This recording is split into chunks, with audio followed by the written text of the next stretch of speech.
वाराणसी से खबर सामने आई जहां मां गंगा के घाट पर और नाव में बकायदा बैठकर वहां पर इफ्तार पार्टी की गई। और बात सिर्फ इफ्तार पार्टी की नहीं है, बल्कि आरोप यह लगा कि इफ्तार पार्टी में बकायदा नाव में वहां पर नॉनवेज खाई गई, बिरयानी खाई गई और बिरयानी की हड्डियां मां गंगा में डाली गई। इसी पर शिकायत दर्ज की गई। पुलिस ने इस मामले में कुछ गिरफ्तारियां भी की हैं और कहा है कि कड़ा एक्शन लिया जाएगा। इसी पर हम आज बड़ी बहस करेंगे, लेकिन शुरुआत एक छोटी सी रिपोर्ट के साथ कर रहे हैं।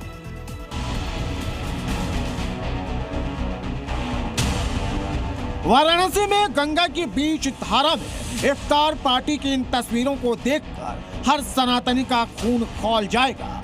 यहाँ पर न सिर्फ इफ्तार पार्टी की गई, बल्कि नॉन वेज की हड्डियां मां गंगा में फेंक दी गई।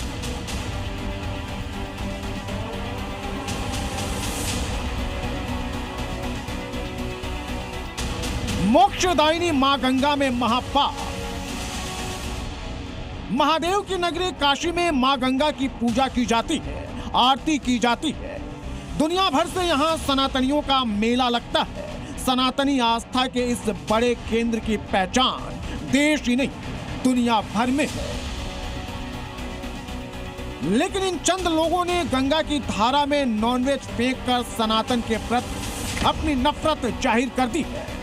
वीडियो के वायरल होते ही वाराणसी के भेलूपुर थाने में एफआईआर दर्ज कर ली गई है और सभी आरोपियों को गिरफ्तार कर लिया गया है। ये बेहद निंदनीय और एक गंभीर अपराध है। हमारी आस्था और विश्वास के साथ में इन्होंने लगातार खिलवाड़ किया है। खाने के साथ साथ उन्होंने वीडियो बना के वायरल भी किया। यानी इनकी मानसिकता सिर्फ पिकनिक मनाने तक की नहीं थी, कोई चीज खाद्य वस्तु खाने की नहीं थी।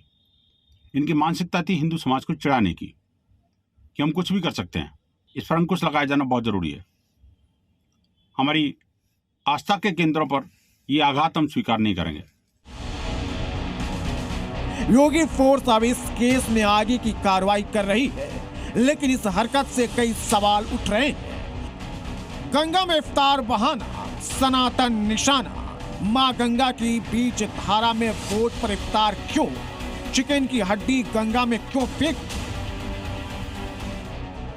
आस्था के अपमान को लेकर कई और सवाल हैं, जिनका जवाब मिलना बाकी है। इसी मुद्दे पर फायर ब्रांड डिबेट में हमारे साथ खास मेहमान जुटेंगे। आप बने रहिए सी न्यूज के साथ। और वाराणसी में गंगा घाट पर जहां नाव में बैठकर बकायदा पार्टी की गई है, चिकन बिरयानी खाई गई है, जो आरोप लगा है, वहां से आपको एक ग्राउंड रिपोर्ट दिखा दूं। वाराणसी में बीच गंगा की लहरों के साथ इफ्तार पार्टी और उसमें चिकन बिरयानी परोसने का दावा किया जा रहा है। और इसी दावे के खिलाफ जो तमाम सोशल मीडिया यूजर्स हैं, उन्होंने सवाल खड़े करना शुरू किया और बीजेपी युवा मोर्चा के अध्यक्ष ने पुलिस में कंप्लेन कर दी। पुलिस ने इस पूरे मामले पर एफआईआर दर्ज की और सभी लोगों की गिरफ्तारी कोतवाली थाने की तरफ से कर ली गई।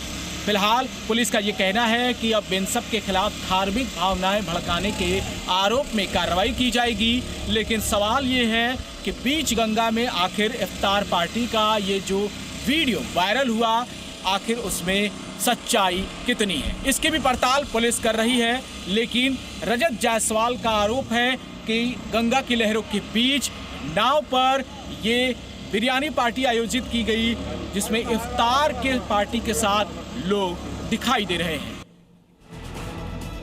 तो आखिर क्यों जानबूझ करके सनातन आस्था को यहां पर ठेस पहुंचाई गई? आरोप यही लग रहा है। आचार्य विक्रमादित्य हिंदू धर्मगुरु हमारे साथ इस पर जुड़ चुके हैं, नाजिम खान हमारे साथ जुड़ चुके हैं, इस्लामिक स्कॉलर हैं, हाफिज नूर अजहरी साहब हैं, AIMPLB के अध्यक्ष हैं यूपी के, और साथ ही विनोद बंसल साहब भी हमारे साथ जुड़ चुके हैं विश्व हिंदू परिषद से।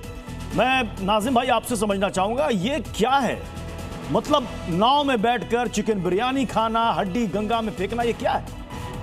प्रत्युष भाई देखिए, सबसे पहले तो मैं ये जो इफ्तियार पार्टी हुई है इस वीडियो की जांच के उम्मीद करता हूँ। प्रशासन से अपील करता हूँ कि इस वीडियो की फुटेज जो है उसकी जांच होनी चाहिए, क्योंकि देखिए जो दिखाया जा रहा पूरा दिन है, जबकि बनारस के अंदर जो लाइट जल रही है, लाइट जल रही है, अरे सुन लीजिए, आपको बड़ी दिक्कत चालू हो जाती है। सामने जाके देखो, अंधा व्यक्ति है, क्षमा मांगने योग्य नहीं है। मैं कह रहा हूँ इनके लिए ना गंगा है, इनके लिए गंगा कोई औचित्य नहीं है, भारत माता का औचित्य नहीं है। सामने देखो वीडियो के अंदर लाइट जल रही है, मुझे पता है यही बोलेंगे। अभी तो ये कहेंगे ये लोग मानसिक तौर पर विक्षिप्त हैं। अरे ये पूरी तरह से जो नाइंसाफी गलत लोग हैं, एक सेकंड सामने वीडियो के अंदर लाइट दिखाई दे रही है। एक सेकंड आचार्य विक्रमादित्य जी, बहस इसलिए है कि जो आरोप लगा है जिसमें गिरफ्तारियां हुई हैं ये पुलिस की जांच का विषय है। आप ये कह रहे हैं कि शाम 6 बजे इफ्तार होती है, आप कह रहे हैं कि बिल्कुल अंधेरा हो जाता है। क्या शाम 6 बजे बिल्कुल अंधेरा हो जाता है? हाँ देखिए, 6:08 पे बनारस का आज का रोजे का टाइम है खुलने का। हाँ। और वो बताइए कि वहां पे कुछ तो अंधेरा होना चालू हो जाएगा। अरे लाइट बात है पीछे आचार्य जी, आपको क्या दिक्कत हो जाती है? भाई मैं तो जांच की मांग कर रहा हूँ, इसमें पीछे लाइट जल रही है, जांच की मांग कर रहा हूँ। उजाला है ना, हो सकता है कि ये AI हो सकता है कि AI हो। भाई हम तो जांच की मांग करते हैं। मतलब आप कह रहे हैं झूठ है? हाँ मैं तो कहता हूं कि जांच हो जाएगी। विनोद बंसल साहब, नाजिम खान की पहली और बड़ी आपत्ति यह है कि ये वीडियो फेक है, ये झूठ है।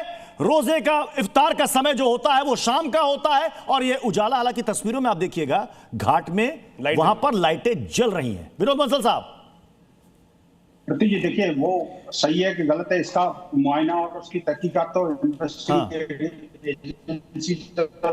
वो उत्तर प्रदेश पुलिस कर ही रही है और दूध का दूध पानी कर ही रही है। लेकिन इन्होंने अभी तक ये नहीं बोला कि हाँ अगर ये इस्लाम के मानने वाले हैं, मुसलमान हैं, तो इनको जन्नत में पहुंचा दो, इनको सजा मिलनी चाहिए।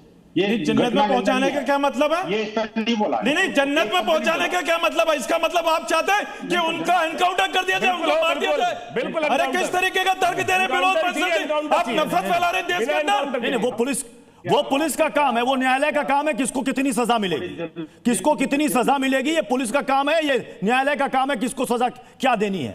बिल्कुल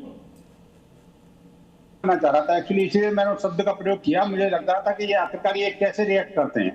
इनका रिएक्शन वहां नहीं आया कि वहां पर मां गंगा की पवित्र धारा में इन्होंने जिस तरह से अपवित्रता फैलाई और जिस तरह से इस्लामिक जिहादी तत्व लगातार हमारे मंदिरों को, मठों को और ये जो धर्मस्थलों को, तीर्थों को और धार्मिक यात्राओं को पवित्र करने की कोशिश करते हैं, नए नए छद्म नाम रख करके। और देखिए ये तो घटना बिल्कुल साफ है, क्लियर कट है, वीडियो और साथ ये जांच हो जानी चाहिए। इतने उतावले क्यों हो रहे हो विनोद बंसल जी? हम तो चाहते हैं कि जांच हो इस मैटर के, पूरी जांच हो। अरे सुन लीजिए, हम कहते हैं कि इस मैटर की जांच हो जाएगी तो क्या दिक्कत है आप लोगों को? इनके ऊपर कार्रवाई होनी चाहिए, जांच की कौन मना कर रहा है? ठीक है, हजारी साहब को मिलाइएगा स्क्रीन पर।